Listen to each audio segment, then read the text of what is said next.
അല്ലെങ്കിൽ തന്നെ അരുണേട്ടന് ഞാൻ നന്ദിനിയോട് പ്രതികാരം ചെയ്യുന്നതൊന്നും ഒട്ടും ഇഷ്ടമില്ലാത്ത ആളാ. ഈ ഒരു സാഹചര്യത്തിൽ ഇദ്ദേഹത്തെയും കൂടി കണ്ടു കഴിഞ്ഞാൽ അദ്ദേഹം എന്ത് ചെയ്യുമെന്ന് എനിക്കൊരു പിടിയില്ല. ഞാൻ അരുണിനോട് പറഞ്ഞോളാം ഗംഗെ, നീ ഇങ്ങനെ പേടിക്കാതെ. അയ്യോ, കാര്യങ്ങൾ അറിയാതെ മാധവി സംസാരിക്കുന്നത്. അച്ഛൻ മരിച്ചപ്പോ മുതല് അരുണേട്ടന് നിങ്ങളോടും തീരാത്ത ദേഷ്യ. നിങ്ങൾ ഇവിടെ ഉള്ളത് തന്നെ അദ്ദേഹത്തിന് ഇഷ്ടമല്ല. അങ്ങനെയുള്ളപ്പോ ഇദ്ദേഹത്തെ നിങ്ങളുടെ കൂടെ ഇവിടെ കണ്ട ആ നിമിഷം തന്നെ നിങ്ങൾ ഇവിടുന്ന് പുറത്താക്കും. ഗംഗേ, ഗംഗേ, ഗംഗേ. അയ്യോ, ഗംഗേ, ഗംഗേ. അയ്യോ, അരുണേട്ടൻ കാണണ്ട. നിങ്ങൾ വേഗം ഇദ്ദേഹത്തെ കൂട്ടിക്കൊണ്ട് പോയിക്കോ. അദ്ദേഹത്തെ ഞാൻ ക്ഷണിച്ചു വരുത്തിയതാ. നാഗനന്ദിയൻ ഇവിടെ തന്നെ കഴിയും. അരുൺ വരട്ടെ, ഞാൻ സംസാരിക്കാം. ഈശ്വര, കാര്യത്തിന്റെ ഗൗരവം അറിയാതെ സംസാരിക്കുന്നേ. അരുണേട്ടൻ ഇങ്ങോട്ട് വരുന്നതിന് മുമ്പ് ദയവേദി ഇദ്ദേഹത്തെ കൂട്ടിക്കൊണ്ട് പോയിക്കോ. നാഗനന്ദിയൻ നാഗവംശത്തിലുള്ള ഒരാളാ. നന്ദിനിയെ അവസാനിപ്പിക്കാൻ നാഗനന്ദിയന്റെ സഹായം നമുക്ക് അത്യാവശ്യമാണ് ഗംഗെ. കൂടുതലൊന്നും പറയണ്ട. നീ ഇത് എവിടെയാ ഗംഗേ? അയ്യോ, ഗംഗേ, ഗംഗേ. അയ്യോ, അങ്ങനെയാണെങ്കിൽ ഇനി ഒരു വഴിയുള്ള മാധവി. ഈ കൊട്ടാരത്തിൽ താമസിക്കണ്ട. അവിടെ ഔട്ട് ഹൗസിൽ ആരുമില്ല. ഇതേ അവിടെ നിന്നോട്ടെ. ഒന്ന് അങ്ങോട്ട് കൂട്ടിക്കൊണ്ട് പോയിക്കോ. എത്ര നേരം നിന്നെ വിളിക്കാൻ തുടങ്ങിട്ട്? നീ ഇത് എവിടെയാ ഗംഗേ? ഇപ്പൊ വരാം അരുണേട്ടാ. കൂട്ടിക്കൊണ്ട് പോയിക്കോ. ഇങ്ങനെ നോക്കി നിൽക്കാതെ പോയിക്കോ. ഞാൻ അങ്ങോട്ട് വരാം.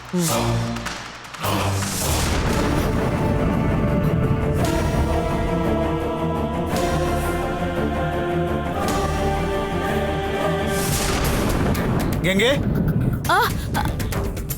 എന്താ, എന്നെ വിളിച്ചായിരുന്നോ?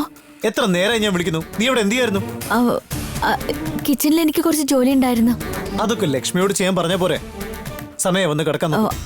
അതല്ല, ലക്ഷ്മിയുടെ കുഞ്ഞിന് സുഖമില്ലാതിരിക്കുക. അതുകൊണ്ട് അവള് നേരത്തെ വീട്ടിൽ പോയി. ഇനി കുറച്ചുകൂടെ ബാക്കിയുള്ളൂ. ഞാൻ ഉടനെ അങ്ങ് വന്നേക്കാം.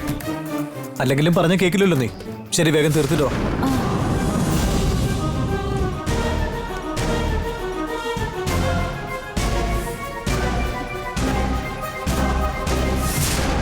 ഇനിയിപ്പോ എന്താ ചെയ്യാ? ആദ്യം അവർക്ക് കഴിക്കാൻ എന്തെങ്കിലും കൊടുക്കാം. ഗംഗ, എനിക്കെന്തെങ്കിലും പ്രശ്നം ഉണ്ടാവുമെന്ന് ഭയപ്പെടുകയാ. അവള് ചിന്തിക്കുന്നതിലും തെറ്റൊന്നുമില്ല. വാ നന്ദിയ, നമുക്ക് ഔട്ട് ഹൗസിൽ പോവാം. ഞാനിവിടെ താമസിക്കാൻ വന്നതല്ല, ഗംഗ ആരാണെന്ന് മനസ്സിലാക്കാൻ വന്നതാ. അത് മനസ്സിലാക്കാം. അതുവരെ നിങ്ങൾ ഔട്ട് ഹൗസിൽ താമസിക്ക്. വന്നാട്ടെ.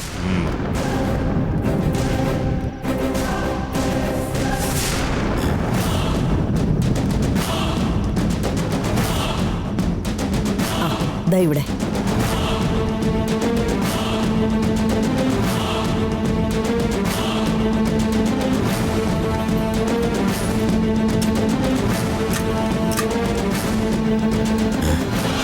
മാധവി നാഗനന്ദിയനെ ഔട്ട് ഹൗസിൽ താമസിപ്പിക്കുന്നത് എന്തിനാ?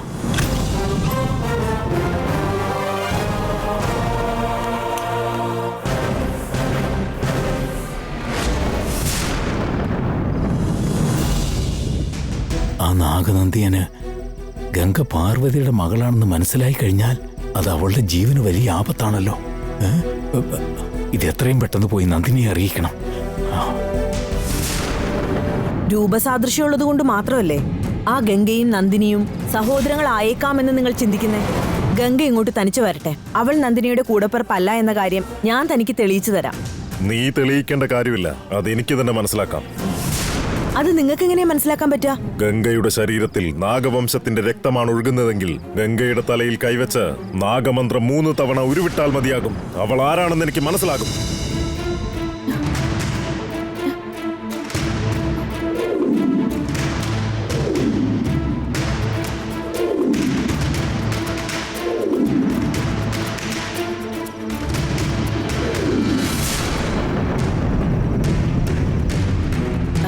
അതിനുള്ളൊരവസരം ഞാനായിട്ടുണ്ടാക്കി തരാം നന്ദിയ. നിങ്ങൾ അവളുടെ തലയിൽ കൈവച്ച് അറിയാൻ ശ്രമിക്കുക.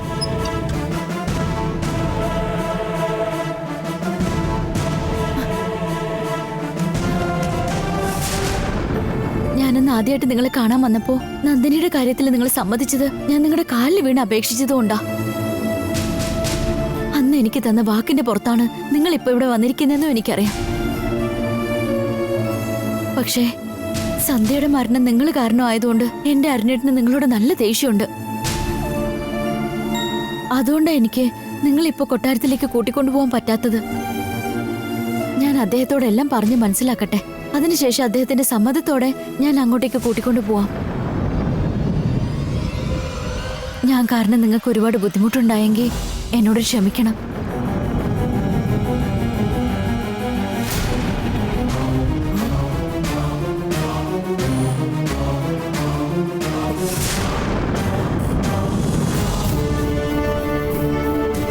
നന്ദിനെ ഇല്ലാതാക്കാൻ ഇത്രയൊക്കെ കഷ്ടങ്ങൾ സഹിച്ചും ഞങ്ങളുടെ കൂടെ നിൽക്കാൻ വന്നതിൽ ഒരുപാട് നന്ദിയുണ്ട്. അരുണേട്ടൻ എന്നെ ഇനി അന്വേഷിക്കുന്നതിന് മുമ്പ് എനിക്ക് അങ്ങോട്ട് പോണം. നിങ്ങൾക്കുള്ള ഭക്ഷണം കൊണ്ടുവന്നിട്ടുണ്ട്. നിങ്ങൾ വേഗം കഴിക്കേ. നമുക്കിന്ന കാലത്ത് കാണാം.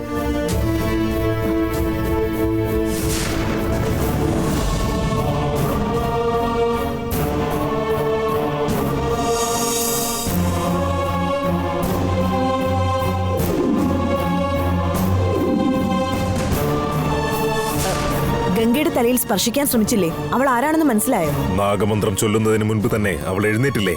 അതുകൊണ്ട് തന്നെ അവൾ ആരാണെന്നുള്ള സത്യം മനസ്സിലാക്കാനായില്ല. ഓ ശരി, സാരമില്ല. കാലത്ത് നമുക്ക് കണ്ടുപിടിക്കാം. നിങ്ങൾ ഇന്ന് ഇവിടെ തങ്ങ്, ഞാൻ രാവിലെ വന്ന് കണ്ടോളാം.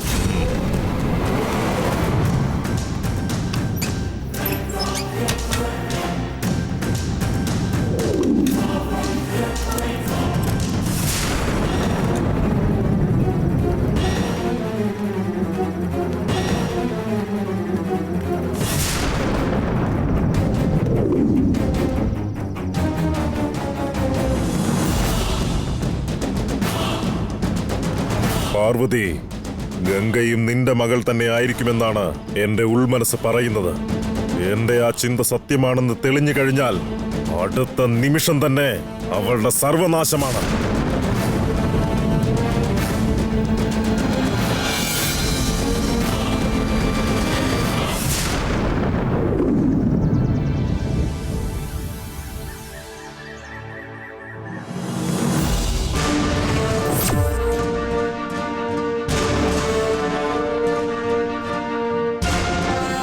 അരുണേട്ടനും ഗംഗയും സന്തോഷത്തോടെ കഴിയേണ്ട ഈ സമയത്ത് ഒന്നൊഴിയാതെ പ്രശ്നങ്ങൾ തന്നെയാണല്ലോ. ഇതിന്റെ എല്ലാം ഇടയിലാണല്ലോ എന്റെ ദേവസേന വളരുന്നത്. അവളുടെ ഭാവി എന്തായി തീരുന്നോർത്തിട്ട് മോളെയും കുട്ടി എത്രയും പെട്ടെന്ന് അരുണേട്ടനും ഗംഗ ഇവിടുന്ന് മാറണം. അതിനിപ്പോ എന്ത് ചെയ്യും?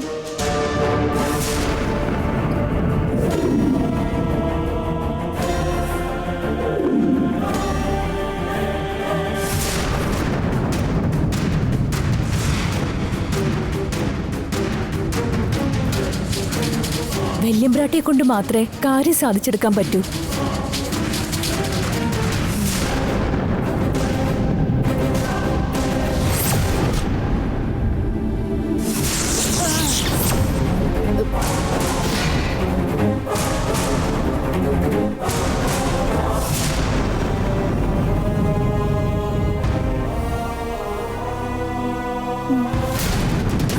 ചേച്ചി, എനിക്ക് ചേച്ചിയോട് പ്രധാനപ്പെട്ട ഒരു കാര്യം പറയാനുണ്ട്.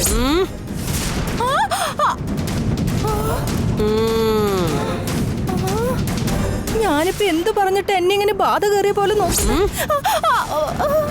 എന്താടി ബാധ കയറിയവരെ കണ്ട് പേടിച്ചതുപോലെ? എന്റെ ദൈവമേ, അയ്യോ, ഞാൻ മനസ്സിൽ വിചാരിച്ച കാര്യം ചേച്ചിക്ക് എങ്ങനെ മനസ്സിലായി?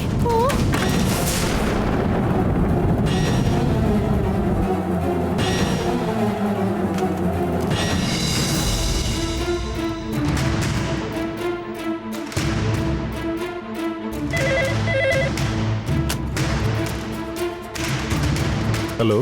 ഹലോ ഡോക്ടറെ. ആ, രുക്മിണിയമ്മയാണല്ലേ? കാലിന്റെ വേദനയൊക്കെ എങ്ങനെയുണ്ട്? കാലുവേദനയുടെ കാര്യം വിട്ടേക്ക്. എനിക്ക് വേണ്ടിയും എന്റെ കുടുംബത്തിന് വേണ്ടിയും ഡോക്ടർ ഒരു സഹായം ചെയ്യണം. എന്ത് സഹായമാണോ ചെയ്യേണ്ടത്? പറഞ്ഞാട്ടെ. രാജശേഖരൻ മരിച്ചപ്പോ മുതല് അരുണും ഗംഗയും വലിയ വിഷമത്തിലാ. രാജശേഖരനെ കുറിച്ച് മാത്രമാ ചിന്ത. അവരുടെ മനസ്സ് മാറ്റിയെടുക്കാൻ ഞാനൊരു ഉപായം പറഞ്ഞു തരാം. അത് കൊള്ളാലോ, പറഞ്ഞാട്ടെ.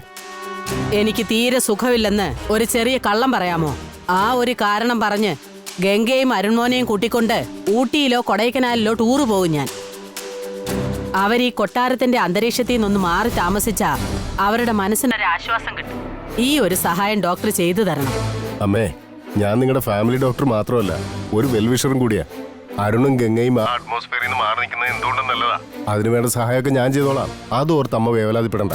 ഇപ്പൊ തന്നെ അവിടെ കൊട്ടാരത്തിലേക്ക് വന്നേക്കാം ഞാൻ. ഒരുപാട് നന്ദിയുണ്ട് ഡോക്ടർ.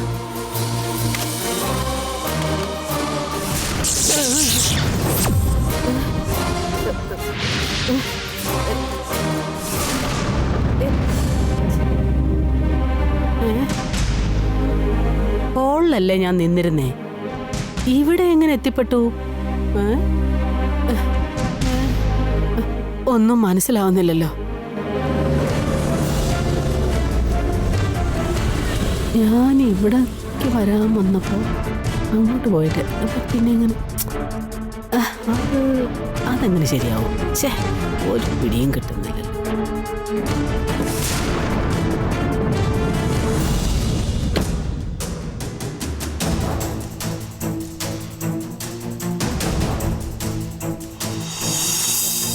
ഓ, അതൊക്കെ തന്നെ റെഡി ആയിട്ട് നിൽക്കുകയല്ലേ?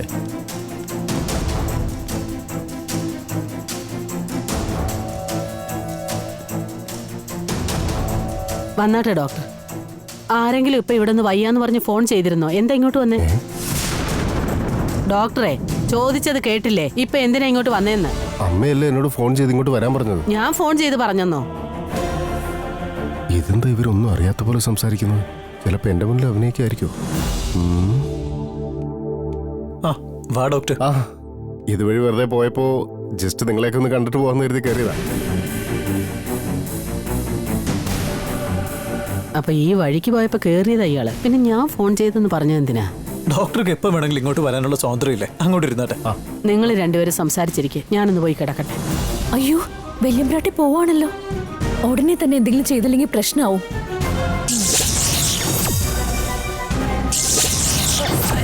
അയ്യോ അയ്യോ, എന്റെ നെഞ്ച് വേദനിക്കുന്നതാ. ആന്റി, അമ്മേ, എന്ത് പറ്റി? ആന്റി, അമ്മേ, എന്താ എന്താ പറ്റിയത്? പറ്റിയെ? എന്താ വിഷമെന്ന് പറ. ആ കൈ കാണിച്ച് നോക്കട്ടെ. ആന്റി, ആന്റി എന്താ പറ്റിയെ? എഴുന്നേക്ക്. ഞാനൊന്ന് പരിശോധിക്കട്ടെ. അമ്മേ, നമുക്ക് ഇവിടെ നിർത്ത് ബെഡിൽ കൊണ്ടുപോയി ഒന്ന് പിടിച്ചേ. സൂക്ഷിക്കണേ, പതുക്കെ.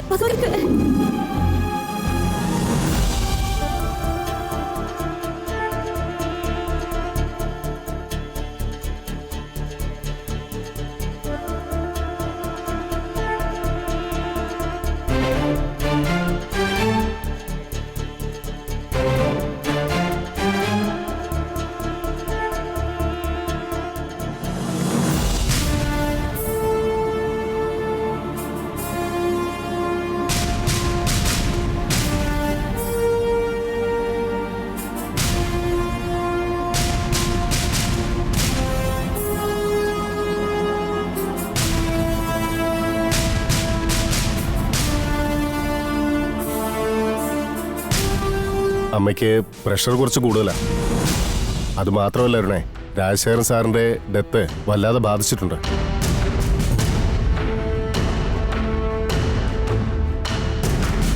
കുറച്ച് നാളത്തേക്ക് കൊട്ടാരത്തിൽ നിന്നൊക്കെ ഒന്ന് മാറി നിൽക്കട്ടെ. ഊട്ടിയിലോ കൊടൈക്കനാലിലോ അങ്ങനെ തണുപ്പുള്ള പ്രദേശങ്ങളിൽ എവിടെയെങ്കിലും പോയി കുറച്ച് നാള് ഒന്ന് റെസ്റ്റ് എടുത്തിട്ട് വരട്ടെ. ഇപ്പൊ തൽക്കാലം അമ്മയ്ക്ക് അങ്ങനെ ഒരു റെസ്റ്റ് ആവശ്യം.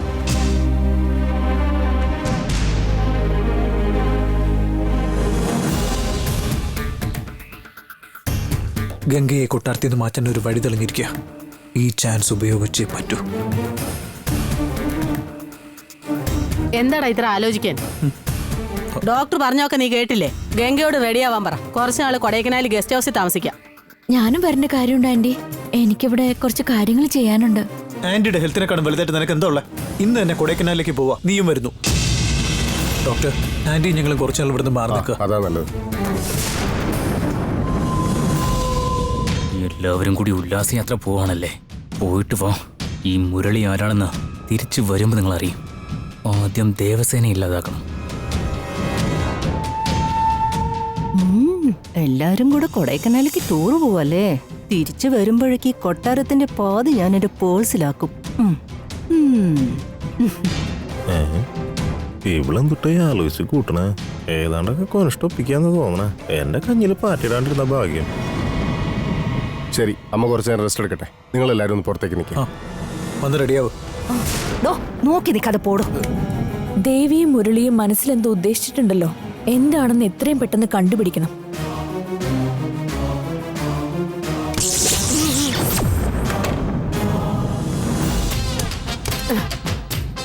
എന്താ പറ്റിയേ?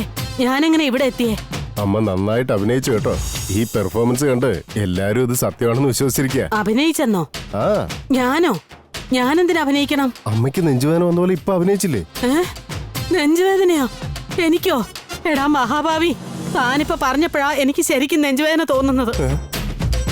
എന്താ ഡോക്ടറെ, വായി തോന്നിയതൊക്കെ ഇങ്ങനെ വിളിച്ചു പറയാ? ഈ അഭിനയം എന്റെ മുമ്പിൽ എടുക്കണമേ.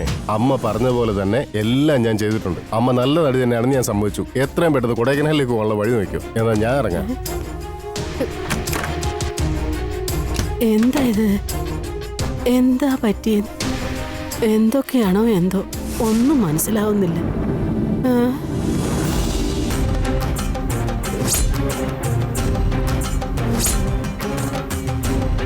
ഞാൻ പോയി ഗംഗയെ കൂട്ടിക്കൊണ്ടുവരാം. അവളുടെ തലയിൽ കൈവച്ച് അവൾ നന്ദിനിയുടെ അനുജത്തിയാണോ എന്ന് ഉടനെ കണ്ടുപിടിച്ചു പറയും.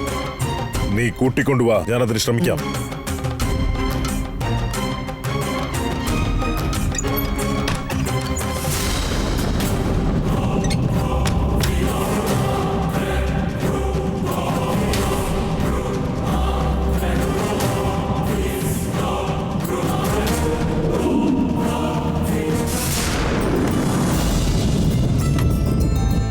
ദേവസേന എല്ലായിടത്തും വെച്ചിട്ടില്ലേ? പോ നമുക്ക്. ഞാൻ റെഡി ആച്ചാ പോവാം.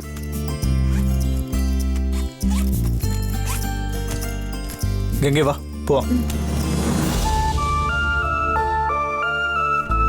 എനിക്ക് സുഖമില്ലാന്ന് പറഞ്ഞ് ഇവരെല്ലാരും കൂടി എന്നെ കൊടൈക്കനാലിലേക്ക് കൊണ്ടുപോകാൻ പോവാ. ഒരു കണക്കിന് നോക്കിയാൽ അതും നല്ലതാ. അരുണും ഗംഗയും കുറച്ചുനാൾ അവിടെ നിന്നാ ഒരു മാറ്റം ഉണ്ടാവും. അപ്പോഴേ അവർക്കൊരു സന്തോഷം കിട്ടും. പക്ഷെ എന്നെ കൂടെ എന്തിനാ അങ്ങോട്ട് കൊണ്ടുപോകുന്നെന്നാ മനസ്സിലാവാത്തെ. ഈയിടെയായിട്ട് എനിക്ക് തീരെ ഓർമ്മ നിൽക്കുന്നില്ല. മുത്തശ്ശി റെഡിയല്ലേ? ആ, റെഡിയായി മോളെ. ബാഗിങ് താൻഡി. ആ,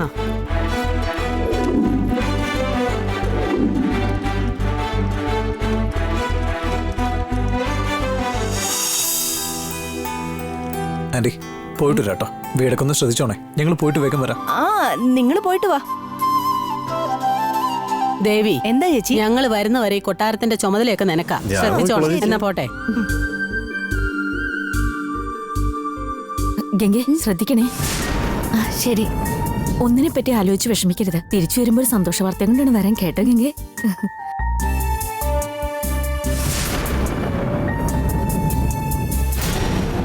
ദേവസേന ഇവിടെ വിട്ടിട്ട് പോയിരുന്നെങ്കിൽ അവളുടെ കഥ ഈസി ആയിട്ട് തീർക്കാന്നാ ഞാൻ കരുതിയത്. ഇവളെ കൊണ്ടുപോകേണ്ട കാര്യം എന്താ? ഇനിയും താമസിച്ചൂടാ. ഇന്ന് രാത്രി തന്നെ മുരളിയെ ഇല്ലാതാക്കണം. രക്ഷപ്പെട്ടെന്ന് കരുതണ്ട. ഗംഗേ,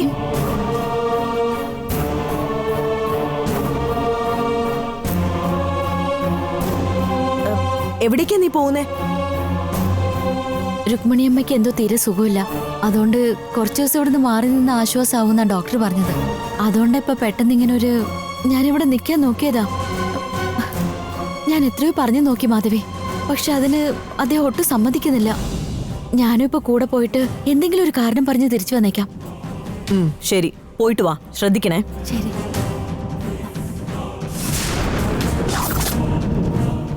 ഗംഗയുടെ ഈ യാത്ര ഏത് വിധേനയും തടഞ്ഞേ മതിയാവും.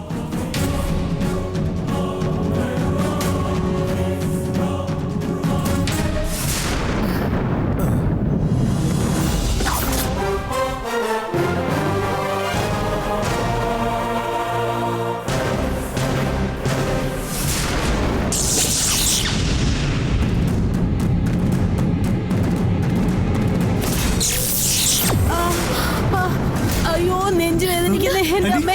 അയ്യോ മുത്തശ്ശി, എന്താ പറ്റി? അയ്യോ, അയ്യോ മുത്തശ്ശിക്ക് എന്താ പറ്റി അച്ഛാ? എന്തിനാ കരയുന്നേ?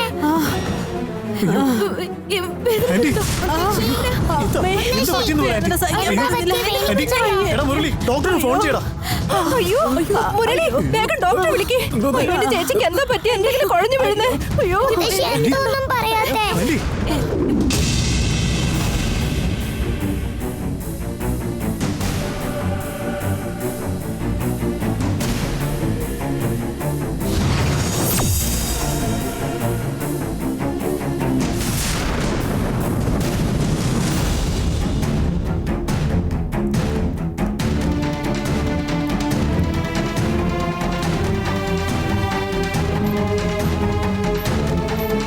തമ്പുരാട്ടിക്ക് പെട്ടെന്ന് ഇത് എന്താ പറ്റിയേ?